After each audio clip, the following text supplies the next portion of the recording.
Homelessness is a problem. Obviously, I'm not the first person to come to this realization, as there are many groups such as St. Vincent de Paul and homeless shelters and other organizations that do these intensive programs that take people off the streets and create these success stories that are both inspiring and effective. However, I think these programs, although good in themselves, miss a major point that lies in homelessness and that lies under the cover of those people just out on the street. And I think this problem is self-confidence. You see, after talking to many of these people in their own environments, in order to try to figure out exactly what's going on and why they're still there, I realized it's not because of the lack of availability of resources, but more that they feel like they are not cared for, that they feel worthless, that they have no confidence in themselves. And it's because of this lack of self-confidence that I came up with the idea of Hope for the Homeless. What Hope for the Homeless will do is simply give jobs to these people on the streets.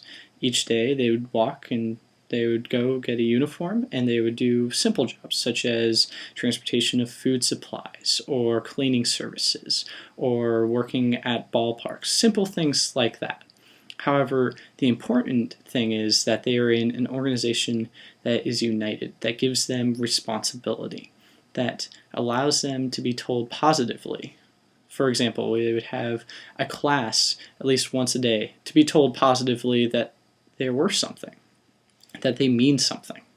You see, what Hope for the Homeless does that is different from any of the other groups that I've seen is that it doesn't remove homeless people from their environment, meaning at the end of each day, these people will remain homeless.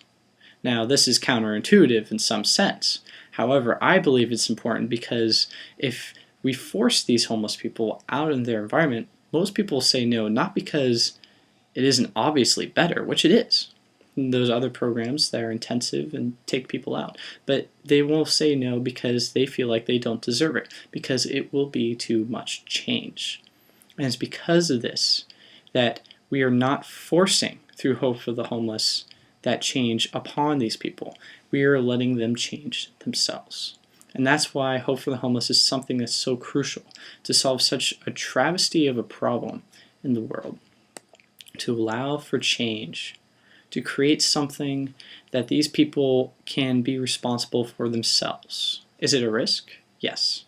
However, it's one that is worth making so that these people have the opportunity to make new lives on their own.